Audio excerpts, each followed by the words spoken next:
What's up, everybody? Welcome to the Line Movement NBA show. I'm Dieter Kurtenbach, joined by Matt LaMarca. We are powered, of course, by BlitzBet, blitzbet.eu for all of your betting desires, so long as you're in Canada or, outside of the United States. Soon, we promise.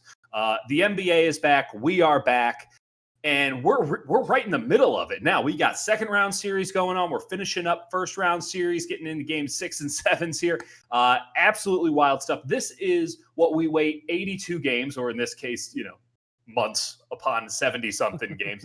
This is why we wait all of this time, Matt LaMarca, for this kind of basketball right here. And we're coming off of the Miami Heat dropping the 1 seed Milwaukee Bucks 115-104.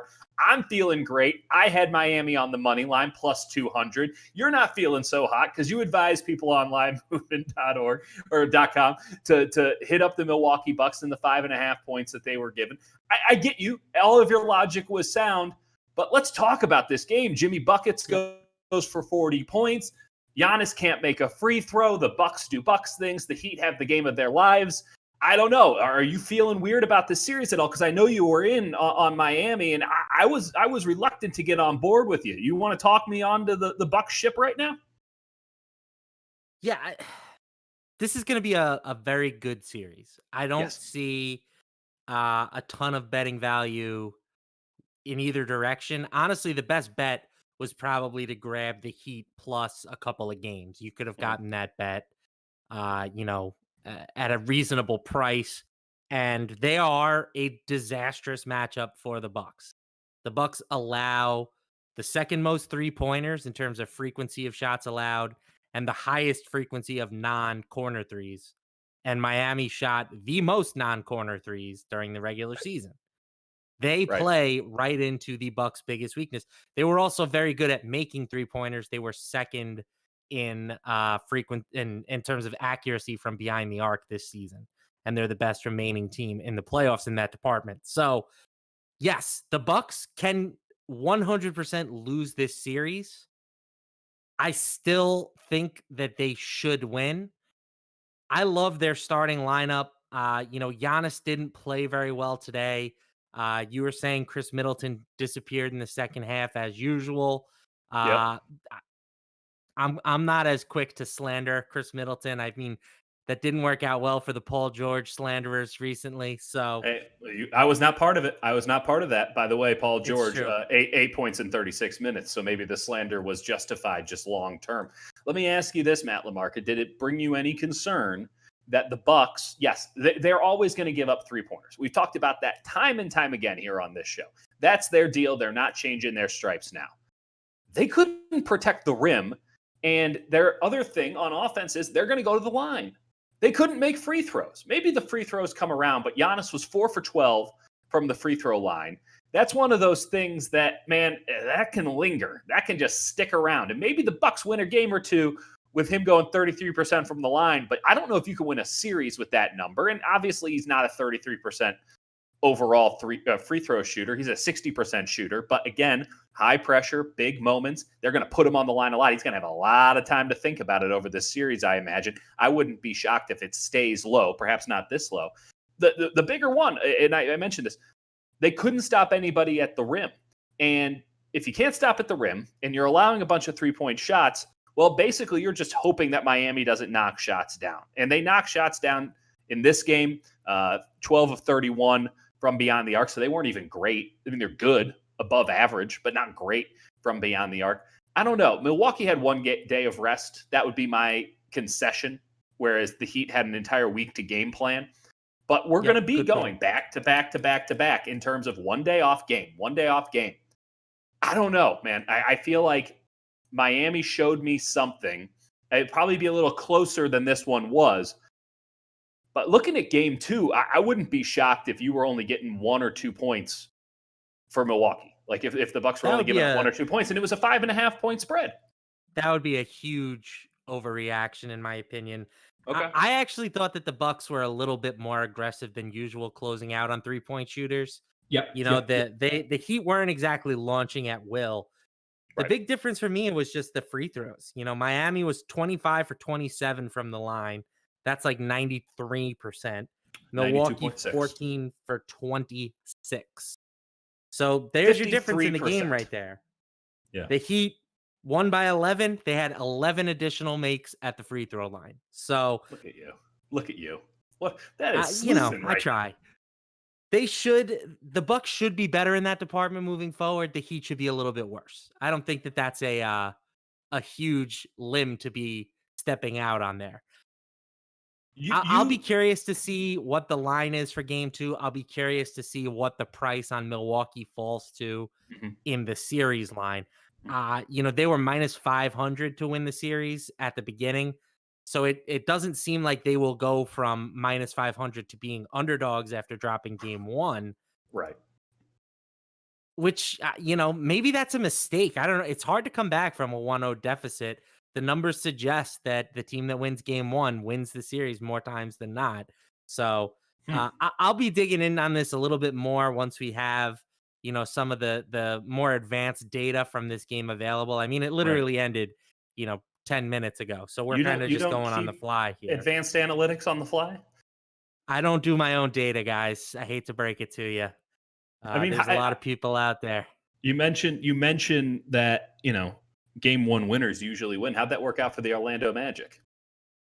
Yeah, good point. Good point. It's I also thought it was interesting that the Heat put Kendrick Nunn back in the rotation for Mhm. this series. I mean, Mhm. maybe they think that this is a better fit for him than the Mhm. Pacer series was, Mhm. which is interesting. I'm not sure why Yeah, I don't see Spoelstra it, but feels that way. here we are. I'm sure he has his reasons because he's a great coach, but Yes.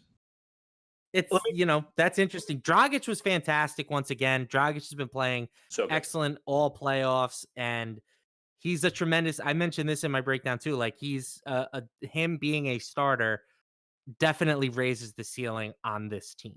So I think Stan I Van think the Gundy in Heat the are live Oh, yeah. for sure.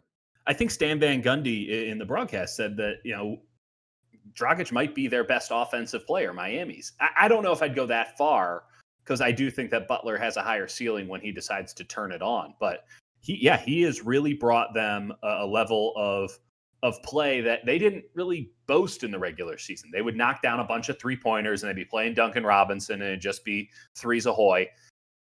This is a more playoff style game. Yes, they're getting up the threes, and it's not just because Milwaukee's getting there, but like they're willing to take the mid range shot. I was really impressed. Bam Adebayo knocking down mid rangers. Jimmy Butler, he's a war daddy. These are the kind of guys that you need, wing players that can do it on defense. And it was their closing lineup is Dragic, Tyler Hero, who you would just have to keep a body on, and he is scrappy as hell, man. I don't know if he's actually a good defender, but he's trying real hard, and that counts for something. Andre Iguodala, who he had a couple of great defensive plays, not so great on the offensive end, but they can work around that. Jimmy Butler, who was on one today, both ends of the floor, best player in the game, in my opinion, and there was Giannis on the floor. And then bam, that is one hell of a closing five. And if you had to, I mean, you don't even have to. I don't know where you even improve off of that. That is their best five. It's one of I'd the like to see Duncan Robinson more. I'd I like to see Duncan Robinson over Hero. mm, I get that Hero is the sexier player. He was the first round draft pick, but all the metrics suggest that the Heat were at their best this season with Robinson on the floor. That's part of the reason why yeah. they are such a good 3-point shooting team is because they have him out there. I think that him playing sub 30 minutes in a game is a mistake long term. Yeah. It certainly has it worked for them today. I don't think Jay Crowder needs to play 35 minutes. There We'll was a lot see. of Jay Crowder. There was a ton of Yeah, Jay Crowder out there. It was a lot. Too much for me. And I think Jay Crowder was a nice pickup for them. But and for sure. he might have a game, right? Like he's only going to shoot corner threes. He might have a ball game. But man, it's rough. It's rough. I don't know what he does. He's just like the definition of a replacement level player. And I just don't know if you can have those dudes out there in the playoffs. I'd rather have a guy that has a lower floor and a higher ceiling than somebody who's just milk toast throughout. And that's what Jay Crowder is through and through. Great word. Thank Milk toast. you. Hey, I'm a writer. So are you, but milk toast. Not that. I'm not that kind of a writer. Yeah, no, yeah. Trust me, it's better on your side. Is there any? What advice would you give people who are in on the Bucks to win this series at either minus 500 or some other bet? Is there a hedge that you would advise, or There's they just nothing got to really ride they or can die? do at this point. Yeah, I mean, you're not. you're not really looking to hedge down 1-0. Yeah. Well, hey, you're the one who's throwing around this 1-0 you For can't get out. sure, for Yeah, sure. you're big on the 1-0. If I the never heard. Bucks win game 2, Mhm. then that would be your opportunity to potentially hedge. Yeah. But like I said, I'm still okay with having the Bucks to win this series after one game. I'm Yeah. just a little bit more nervous now than I was earlier today. My advice would be to Mr. Mike Budenholzer, and that is play Brook Lopez more. Yes, I agree with Play that. Brook Lopez more. The thing with the Bucks is that sometimes their offense can get a little bit bogged down Mhm. when Giannis can't get it going, and that They're was the easy to case defend. today. They're easy to Yes, defend. when You know what Giannis they're can't gonna get to the rim and he's getting stripped like Jimmy Butler was doing and Iguodala, do. they shut him down. They need another option, and Chris Middleton is fine, but you want him to be more of a catch and shoot guy than a creator. I Yes. love having Brook Lopez as a safety blanket. You don't see him a ton in the post anymore, but get him the ball in the post a little bit. He can do some stuff down there. He is, we kind of forget, but he's one of the more offensively gifted big men in the league. Yes, sir. And he showed that today. He was 8 for 10 from the field, 4 of 6 from 3-point range, 4 of 4 from the free throw line. He was basically their best offensive player today. So Yep. let's get him on the court a little bit more. I don't need so much Kyle Korver. I love his ability to knock down wide open shots, They but needed a he's few of kind of them. past his prime. He's past Yeah. his prime at this point. Pat Connaughton, same goes for him. Let's play our best 5 here, Milwaukee. I know that we're all about playing this like it's a youth basketball game. Everybody gets their minutes, but this is the playoffs now. Let's roll with the big boys. It's good advice, especially down 1-0, because apparently just insurmountable for most teams. Let's talk about the other Eastern Conference matchup. What the hell happened to the Toronto Raptors? I mean, the Boston Celtics just spanked them. I mean, it wasn't even as close as the final score indicates. And I was not in on Toronto. You were very eloquent in your arguments. I was in on Boston, just gut my own stuff. You go deeper. I'm like, hell yeah, I'm Boston, even without Gordon Hayward.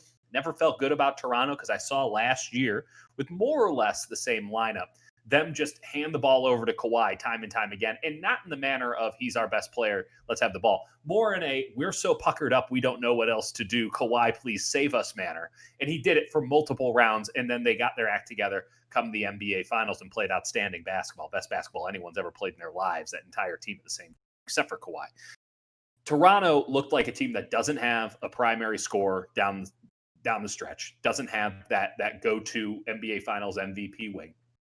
They looked lost on. Marc Gasol was laughably bad on defense. And this is a guy who is that's what he's known for, being a defensive quality player at this juncture in his career. And he's running around like his head got cut off. Serge Ibaka was pretty good, but Pascal Siakam, I don't know what's wrong. Pascal Siakam, it's a big problem. It's a big problem. And then Fred VanVleet was just not making open shots. I'm just looking at Boston. Jason Tatum wasn't even that good. Kemba Walker is outstanding right now. I mean, he is just cruising. Tatum took a while to get going, I should say. 21 points, 9 rebounds. So it's not like he was bad. It didn't feel like it was his game. Marcus Smart was doing Marcus Smart things up and down the floor. Jaylen Brown was outstanding. Hell, even the Celtics centers felt like they were making an impact in the game. And that's a matchup that Toronto can't lose. I feel like I'm all the way out on Toronto. Is there anything that you saw in game 1? Is there anything that you see overall that could convince anybody to get back in on the Raptors after that ass whooping? Yeah, I mean, listen, this is going to be a competitive series. I still think. Really? I don't know. I Man. think I don't feel like we saw the lines. We thought it was a mistake that Boston was the underdogs. Yes. Because Toronto has been great all year. I'm not knocking Toronto, but once you get to the playoffs, it's a star league. You need the superstar. Jason Tatum is the best player in this series, and it's really not even particularly close. Right. But this was just an all-time bad performance from the Raptors. I mean, they were in the second percentile in terms of points per 100 possessions, fifth percentile in terms of effective field goal percentage. Seems those bad. kind of numbers are not going to happen every game. I Fair. mean, part of that is the Celtics defense, right? They Right. are a very, very good defensive team. But according to NBA.com, on wide open threes in that game, the Raptors shot 27.8%. Wide open being classified as no defender within 6 feet. Socially So, distanced 3-pointers. yes, exactly. They're going to make more shots moving forward. They just had a disastrous first quarter. They were down So bad. roughly 20 points in the first quarter They were before down like Jason Tatum had even 23. scored a point. It was so So, bad. It was so bad. And it was the kind of bad that, again, just makes me feel like these two teams should not be playing each other. Like one team is much better than the other. You're right. You're right about the wide open threes. And Boston will give some back. But I don't even feel like Boston played particularly well. They were just getting to the basket with ease. They were not. That first quarter felt more like Toronto forgot that the game had started than Boston like finding some extra gear the way that I talk about all the time with the Clippers. Like, oh, they flipped the switch, right? They played their best ball and then they're going to go back into cruise control. No, Boston was in cruise control. They were just allowed to go 110 miles per hour on cruise control because there was no cars on the highway and there was no cops stopping them. So, I mean, when Daniel Tice is giving you 13 points and you got Robert Williams coming off the bench giving you 10, the Time Lord, like I love that decision, by the way. Oh, this is great a good coaching. series for the Time Lord. I didn't necessarily see that coming. And right, when we talked about Brad Wanamaker and Semi Ajale as like, boy, I don't know if you can play them. They both played 20. Wanamaker played 28 minutes in this game. Like Boston's going to mix and match. Now, obviously, a lot of it was a blowout, but to be fair, like they got really good contributions up and down the line. That speaks more to Toronto than it does to Boston, at least in the playoffs, right? That speaks more to Toronto not knowing how to defend than it does Boston having some, Excalibur offensive system. That speaks more to Kemba Walker in a way than anybody else on the floor. I'm just feeling really good about our Celtics position. That's all I'm trying to say. And I know a lot of people were in on Toronto. And we were both shaking our head like, listen, Toronto's an exceptionally good team. Did not like this matchup. Just right down the line, 1 through 5 in the starting lineup, 1 through 5 in the closing lineups. Boston looked like the better team, even without Gordon Hayward. You're right that Toronto's going to shoot better. I don't know if they can be the better team now 4 out of 6 times. I just cannot see that going down. Not with the way that they play. Sounds like you're saying it's going to be hard for them to win after dropping game 1. The way they dropped game 1, it's going to be hard for them to win. Yes. That is what I'm saying. I am saying that they got plenty of woes in the 6, and I'm out on OG Anunoby playing 33 minutes, man. I like him. He's not a 33-minute playoff player. I'm out on Marcus Gasol. Like, you're going to have to play Serge Ibaka 40 minutes a game. You're going to have to play Fred VanVleet 40 minutes a game. You're going to have to keep Kyle Lowry on the floor 40 minutes a game. I mean, Norman Powell's got to give you more, and he wasn't necessarily bad. Like, it's just, I'm not seeing the dudes. At some point, it comes down to dudes, and I'm not seeing them. I don't know who's supposed to be the best player on the floor for Toronto. It's not Siakam. Siakam's lost. I don't expect to find him anytime soon. And they got Tatum and Brown and Kemba. That's 3. And sometimes, Marcus Smart looked like the 4th best player on the floor. This is bad. This is real bad for Toronto. Yeah, I mean, you have to. They kind of have to make the decision: are they going to go defense with Anunoby? Are they going to go offense with Norman Powell? Yeah. Unfortunately, the Celtics can exploit whichever way they go. And it's not like Toronto. -21. Yeah, it's not like Toronto is a bad defensive team. They were second in defensive efficiency very good during the regular season. The problem with this team is just that they don't have the ceiling to play against the best teams in the league.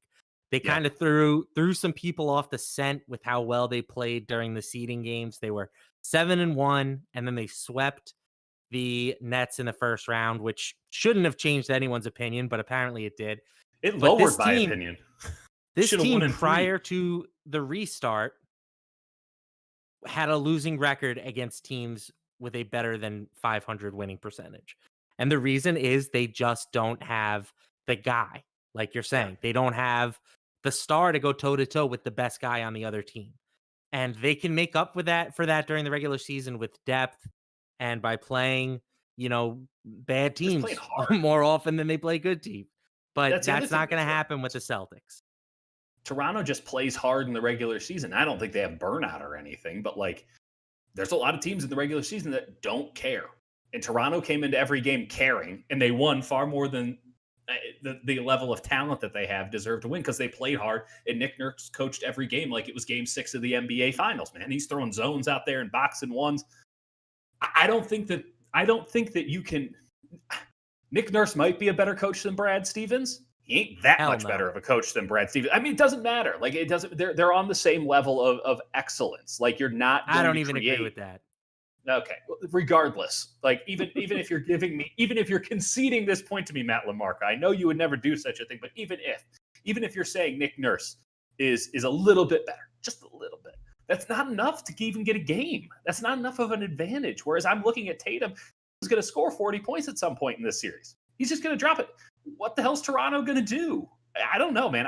As much as you say this is going to be a competitive series, I can see this thing going in 5. I really could.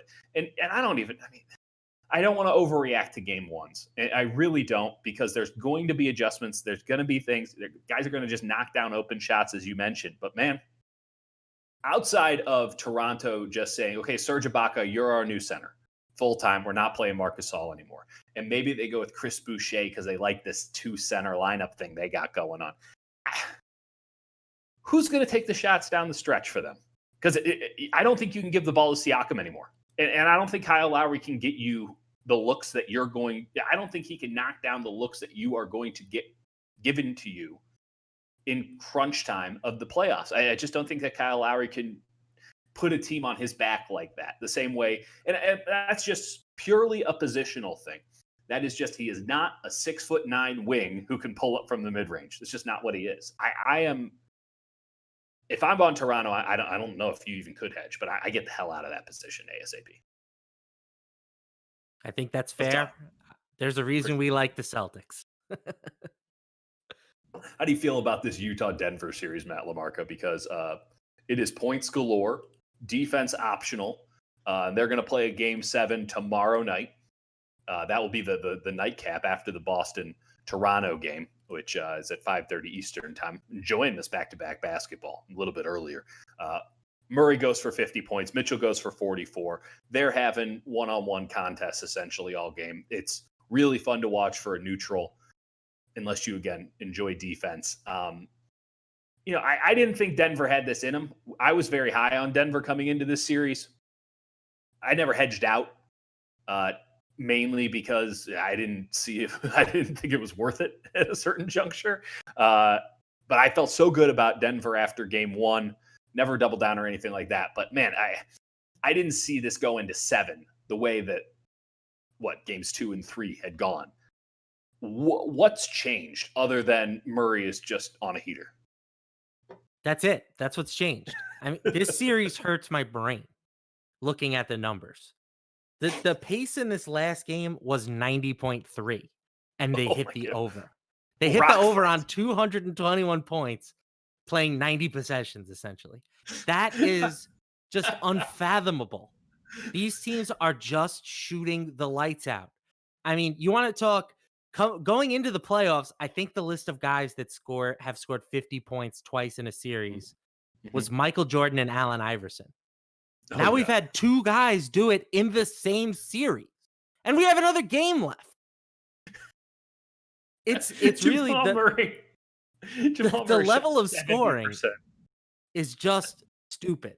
And it's one of these things where like every number is screaming under. They can't just keep shooting like this, except that they are, and they can.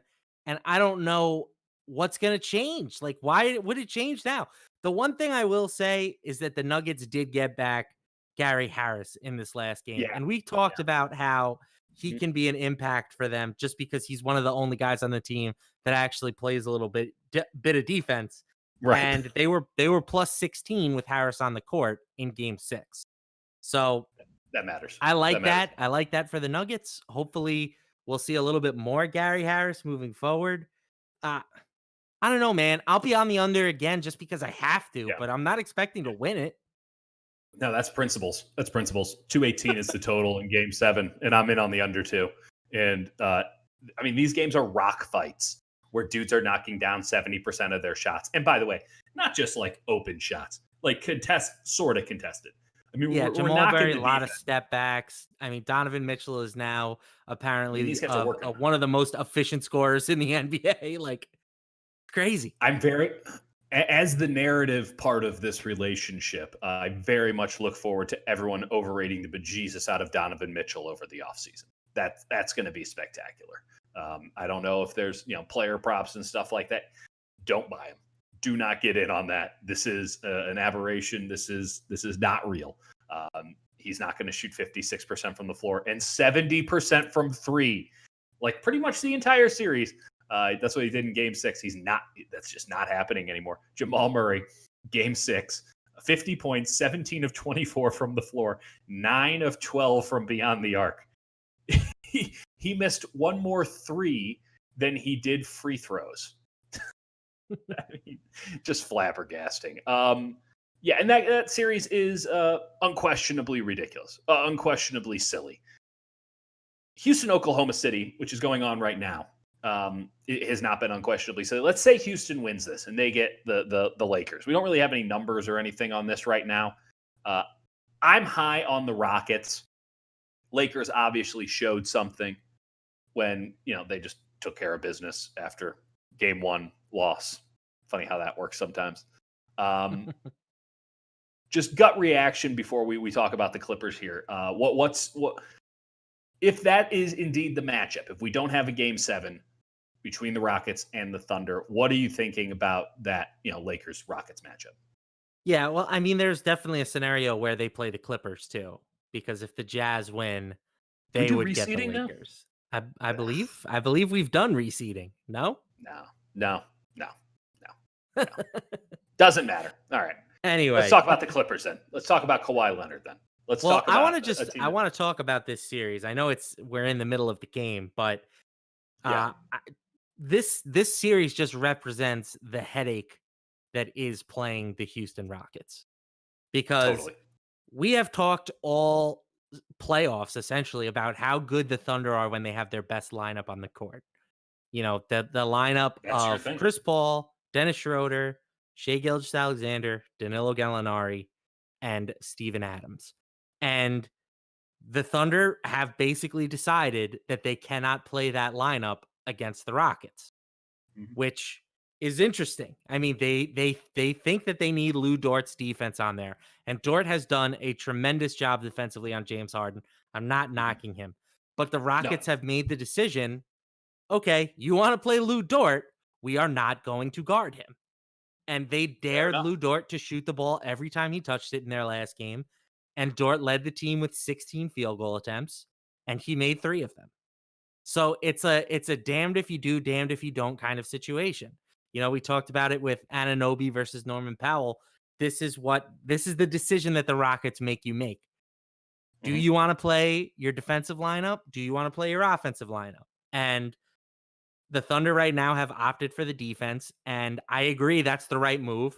You have to hope that Lou Dort shoots better, but it's a calculated gamble by the Rockets, and these are the kinds of things that their small ball lineup will make you have to face. So the entirety of the Houston Rockets is calculated gambles, sir. I mean, that might as well be the name of the team. And if they do face the Lakers, I think the Lakers are a pretty bad matchup for them, because they can just play Anthony Davis at center, and then what do you do?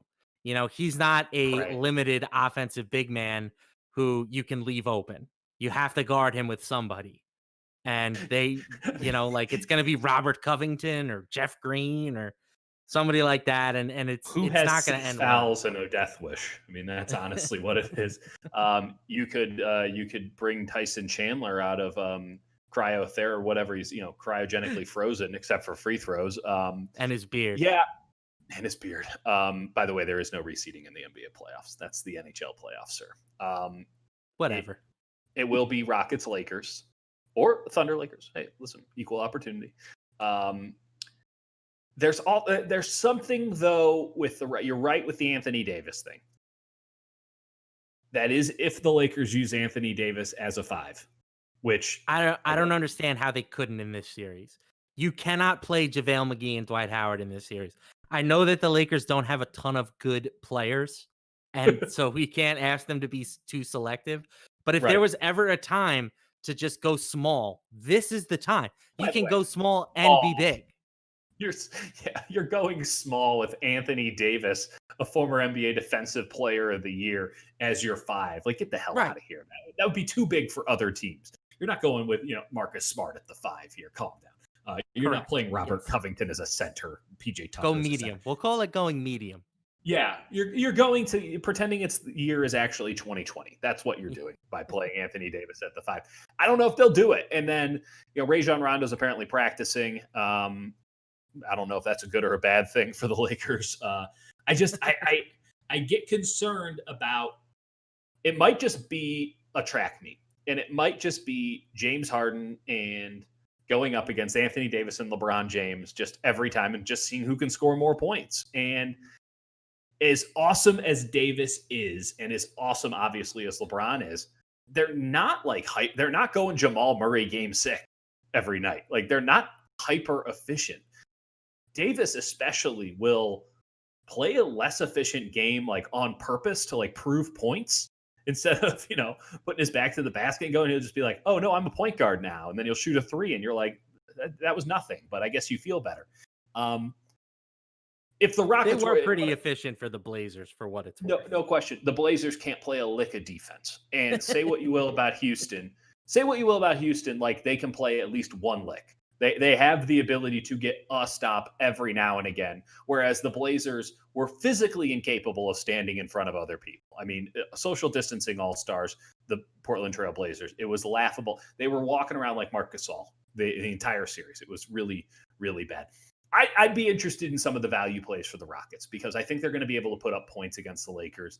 And if they can just get, I don't know, a dozen stops, it might be enough. Like, they might be able to find the right rock to put in their slingshot to, take down Goliath. And I need to see the numbers when they come out because I'm still feeling okay about Houston. And that, of course, is all on the caveat that the Houston Rockets actually, play the Lakers. They're up 29-27 as we speak on the City Thunder. The Clippers took care of this.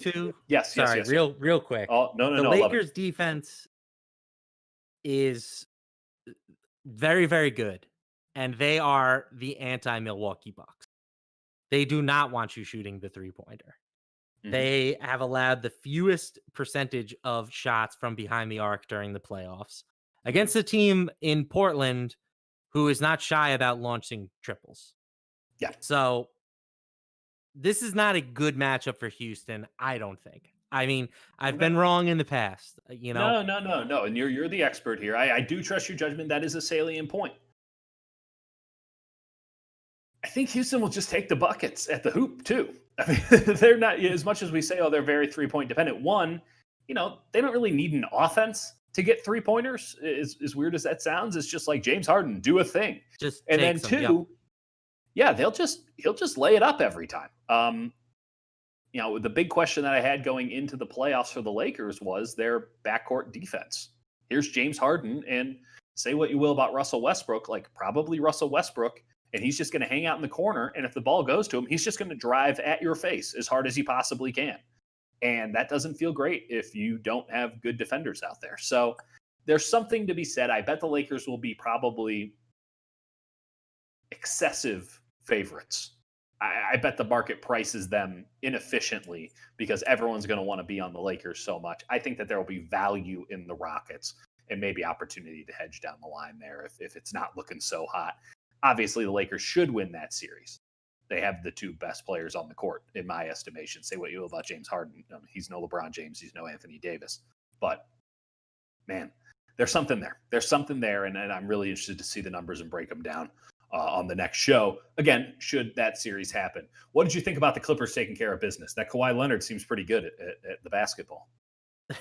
Quite good at the basketball. Yes, sir. I continue anywhere else. I continue to say he's the best player in the league once you get to the postseason. Nothing in that series changed my mind about that. Yeah. efficient offensively. We know he's an excellent defender. Very, very good team. They got Patrick Beverly back, or they should be getting him back soon. He was Right. questionable for the last game, ended up being sort of a late scratch. So they will be back pretty much essentially at full strength, which is good for them. It's hard to have a ton of takeaways from this series because, Totally. Kristaps Porzingis only played 2 games. Luka Doncic was banged up at the end. Mhm. The Clippers very easily could have won this series a little bit quicker. Yes. Luka hit that insane game winner in game 4. Unbelievable. Uh, Unbelievable. I still think the Clippers are the best team in basketball, and I'm excited for them to potentially get a test. Unfortunately, that's not going to come until the Western Conference Finals because Yeah. whichever the team they play in the next round, you can make the case that the Mavericks at full strength are Yes. better than both of those teams. Ding, So ding, ding. they've had a pretty comfortable little cakewalk here, getting some luck in the first round with no Porzingis, and now they should get an easy second round matchup.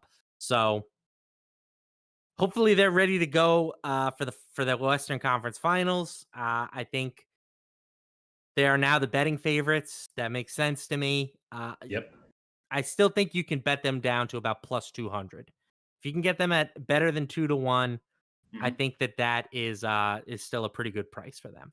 That first game will be on Thursday, just presuming, just spacing it out here. So now the Clippers also have, a bunch of days off here, almost a full week, a full, work week of days off, to just, deal with the aches and pains and the nips and the bruises. I mean, that's just how it goes in the playoffs. And I think we saw, going back to that Miami series, I think that we saw the ability to take a little bit of time off, um, was huge. Was huge. And who knows if Yeah, it plays out over 7, but especially in game 1, you feel good about it. the one thing that Miami has that the Clippers don't have is the Heat knew they were going to be playing the Bucks, so they could spend Yes. all their time game planning the Bucks. The Clippers don't. They don't know who Well, they're getting. to be fair, does it matter? 1. And 2, Oh, I'm pretty sure the game plan is stop that one guy. yeah, Oh, you're playing Utah? it's funny how Just the switch it. Nuggets have gone from a Yeah. team that you're like, oh, if only Nikola Jokic had some help to, oh, if only Jamal Murray had some help, you know? Man, if only Nikola Jokic could play a lick of defense, that'd be quite something. My man left his defense in quarantine. Not that he had much of it. Yeah, this is getting really good. I'm feeling really solid about it. Is there any position? I mean, you just mentioned you're willing to bet down the Clippers to plus 200. Are there any any Eastern Conference plays, Western Conference plays that you like? Anything that has changed your overall tone towards a future bet? I still like the Celtics to win the East. Um, What can you get? I mean, I bet you can't yeah, even get that the the value on value that now. might be gone. We Yeah, we were able to get that at around 5-1 before the getting seeding it games, and about I think that dropped to about 3.5-1 at the start of the playoffs. So now it plus might be in like the 260, plus in two that sixty on vicinity. FanDuel. Get Okay, Miami at yeah, plus three that's ninety, which doesn't even feel like value. are the Hell, Bucks now back to better than even money? plus 120. That might be the play. That might be the play. I know No, that yeah, it might be you the play. are Mr. Heat right now, but Yeah, if you missed out on grabbing the Bucks earlier in the year, this is your chance to get some exposure. Hopefully, you already have some Celtics exposure. That's the right. way I'm doing it.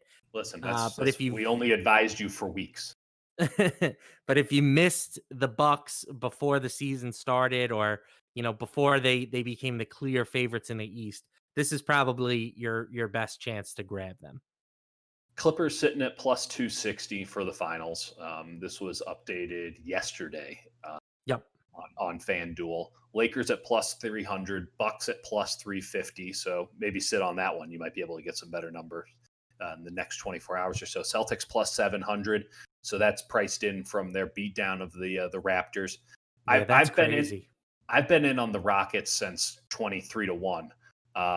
They're now at 11-1. So feeling pretty awesome about that. Yeah, Not that it that's does isn't that anything a unless great it hits, feeling? I isn't got it? the Yeah. Celtics at 15-1. It's a great feeling when you beat the number that badly. Wish I could sell that ticket just so that I could take the win as is.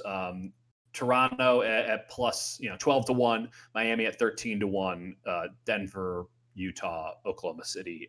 If you're betting on them to win a championship, you're probably Yeah, I'll take those odds. I'll you're lay not. those points for you. Yeah, I don't think I don't think you're a rational consumer here. We Contact love me at all. Matt LaMarca. I'll book those bets. Matt, tell the people what's coming on livemovement.com from you in the coming Yeah. days. I'm excited. We're continuing to crank out these betting pieces. They're awesome. Basically, any slate where we're going to have a game one, you can Yes. expect to find my thoughts on it for the series. So I've already hit both Easterns. I will hit both Western series before those start for sure. Also, we'll definitely have a breakdown for Tuesday slate talking about game 7. So keep your eyes on linemovement.com for all my betting breakdowns there. And I know that you know this, Dieter, but football is right around I the was corner. just about to say, can we talk about football for a minute? Just a minute. I mean, it doesn't feel like we have the same buildup. I had forgotten to restart my fantasy football league until today. Same. Like That's so funny. Me too. The lack of preseason has messed up my calendar as if it wasn't already messed up enough. But things are going to be weird. Things are going to be so weird this year, and I just think there's a tremendous amount of value out there. I know there's going to be a lot of new people into the betting sphere this football season with it being legalized now in so many states. Obviously, we have our great Canadian customers and watchers and listeners, and we love you, even though we said bad things about your Raptors. Like I'm feeling I'm just feeling excited. I'm tingling with excitement over this NFL season and all the stuff we're going to have with Line Movement, man. Like, I'm not just saying that. If I wasn't excited, I wouldn't be putting in the time. I wouldn't be putting in the hours. I'd just be sitting there and reading your tweets and reading your articles and making the money. Like, I'm pumped to talk about it, like, a lot over the next couple of months because I think there's going to be a lot to talk about. All the while, we're going to have the NBA playoffs. I mean, the good stuff of the NBA playoffs, too. We got Major League Baseball getting into the heat of things. We got hockey. MMA never stops. I mean, we are just full sports all the time, man, and Live Movement is where it's at. And if you guys haven't already signed up for blitzbet.eu, if you're one of our friends north of the border from where we're at, get on it. Blitzbet.eu, some great promotions, just great odds, too. I mean, we've marveled at, man, we're getting real value here compared to some of the bigger names that you guys might know about in FanDuel and DraftKings. Good sites, both, don't get me wrong. But, I mean, value to be had, you got to take it. If someone's going to give it to you, you should take it. And BlitzBet has been providing it day in, day out. Blitzbet.eu, that's where you should be heading. That's where I do it. Wink, wink. Matt, my biggest advice that I could give to bettors is have multiple sports books. There it is. Getting the best line is imperative to being a good sports bettor. So get on BlitzBet. That's just another arrow in your quiver. Absolutely. Absolutely. And I mean, you should just be on it all the time, and you never really have to leave, but ultimately, dip your toe in the water, see how it feels. I bet it feels pretty good. That's just my bet. That's the only bet I'm making today. I'm going to go buy something with that Heat plus 200 money that I got today, Matt. I'll talk to you soon, buddy. Later, Dieter.